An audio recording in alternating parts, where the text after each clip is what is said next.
So conjunctions, really, these are, well, as the word you can see there, junction, right? Yes, these are like junction words. They combine a lot of the time sentences. In the example here, I was hot, I was thirsty. Instead of having those two short sentences, you can actually just combine them into one long sentence, where you would say I was hot and I was thirsty. Depending on what conjunction you've used, the meaning could be different.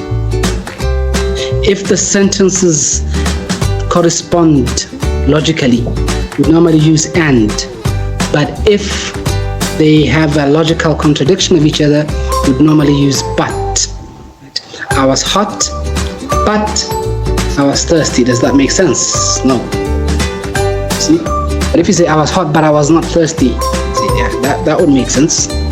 Sounds okay, because you expect being hot to correspond with being thirsty. Anyway, they also combine other smaller lexical entities, not just sentences, right, such as words or clauses, etc. But they should, it's important to know that when you are combining lexical entities, be it sentences or phrases or words or clauses, whatever the case may be, they should be of the same grammatical rank and structure. You combine a sentence with another sentence if you're using a conjunctive. You combine a verb with another verb using conjunctives. In the example here, we see that this is something that people tend to do a lot. I walked slowly and careful. You're not allowed to say that, because slowly is an adjective.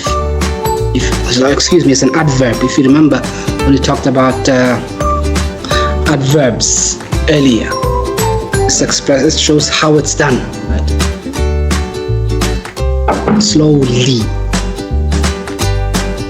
And then careful, on the other hand, it describes a thing. It doesn't describe an action. It's an adjective. So you cannot say I walked slowly and careful. I walked slowly and carefully. I walked slow and careful. But that would, if you say I walked slow and careful, it would require you to have a noun at the end. Walked slow and careful, old people, or whatever you are doing with them. But the bottom line is, these should be of equal or same lexical rank, grammatic rank. Don't combine an adjective with a noun. So there are some examples of conjunctions. It's not just and or, in case that's what you were looking at. There are a lot more there. Yes, and then, was it or? I said and and but rather. Yes, and and but are what we call coordinating examples of coordinating conjunctions. These are the most common ones. There's that mnemonic, if you remember from the previous lesson, fanboys, to help you remember the coordinating conjunctions. F for, A for and for no, etc. Those are the fanboys. Those are the coordinating conjunctions. There are subordinating conjunctions. Subordinating basically means that one of the items that are being connected by those conjunctions will be made to depend on the other. They are not at equal rank, unlike with coordinating conjunctions. With subordinating conjunctions, they're not at equal rank. One of them happens because the other one exists. Like, for instance, if you take the first example, after. I will eat after I bath. So if I don't bath, the eating there is dependent on me bathing. If I don't bath, then I won't eat. Although I am hungry, I will not eat. See, it's the fact that I will not eat is not as important. It bears no relevance unless we emphasize the fact that I'm not hungry. So we see that I will not eat comes as subordinate to I'm not hungry. And then correlative conjunctions, these are where now we can actually typically see that there's a correlation. There is a word in the middle of those two parts of the conjunctive, either him or her. It correlates both, or whether it's Michael or Gabriel. You see that all the time there'll be a correlation. There'll be one word which will be correlated with the other.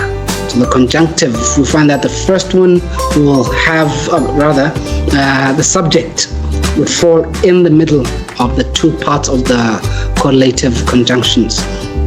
And then there'll be the last word on the other hand.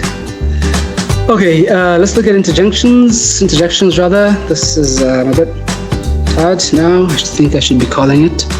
Interjections here, these are just expressions. We normally find exclamation marks put there at the end of every interjection. Really?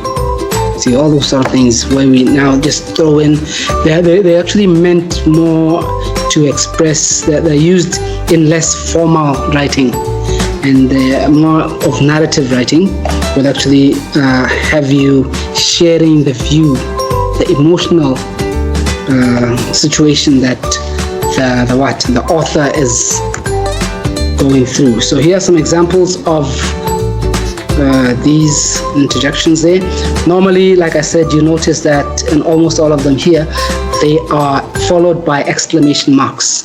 Right? Yes, we can have interjections that show doubt.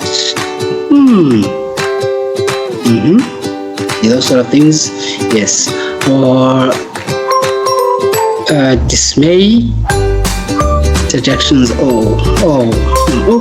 Oh no. You see, those are different instances of usage of what we call interjections. But remember, like I said earlier, these are mainly to get you to feel how the author is feeling. The writer there is actually appealing to you emotionally. This is seen more in narrative writing than you can actually see in what we call academic writing. So we don't normally use those, because you will be using a very formal form of writing. Determiners. Now, determiner here, this is what we see as the 9th class of parts of speech. We see earlier that we had 8. That is because originally determiners were classified as adjectives, a type of adjectives, but later on it was determined that they had specific characteristics which were different from other adjectives, which allowed them to be grouped as a class of their own. So they were then removed from the category of adjectives and given their own category there. So we find that a lot of the older books or old texts, or depending on what sort of studying or what the author was reading, they may exclude determiners as the 9th part of speech and incorporate them under adjectives.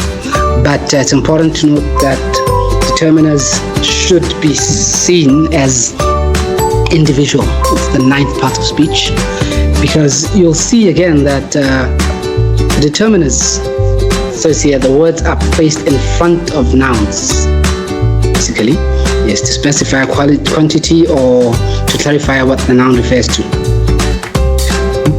Why am I saying that? Okay, fine. What we'll see is that if you look at the next slide here, we've got 6 different types of determiners. Actually, we don't have 6, we've got more. I think they're about 8, depending on how you look at it. So because you have so many determiners, it's really awkward to actually say they belong as a subclass of adjectives. So determiners are the 9th. We see here that we have the article, We have the definite article, the word the mouse, the article.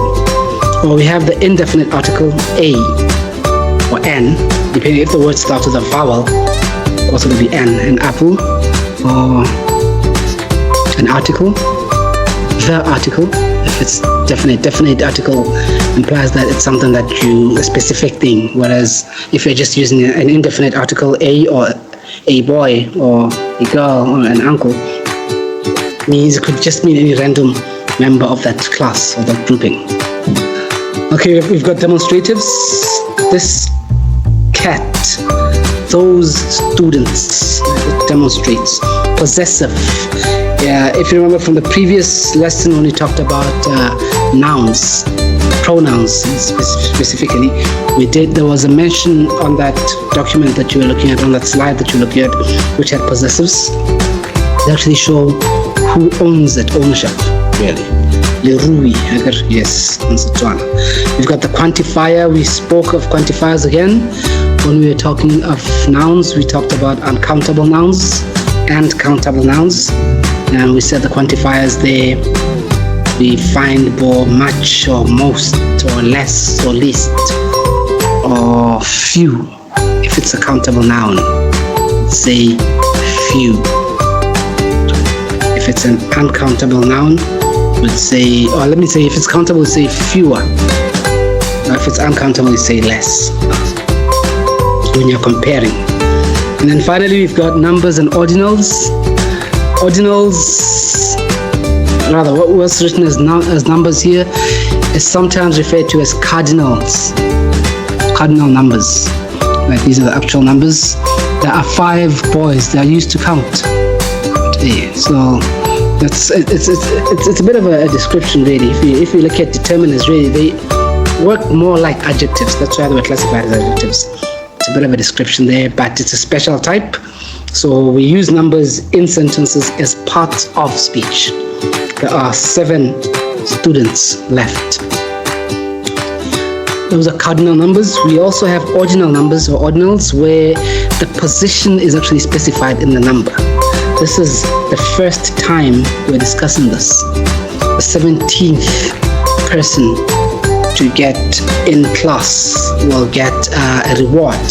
So we see those are ordinals. Okay, so yes, there we have 8 different types of determiners. You can just determine which ones you want to use. I was trying to make a pun there, it didn't quite work. It's a bit late, so I'll just stop here. Like this video and subscribe to this channel for more such content.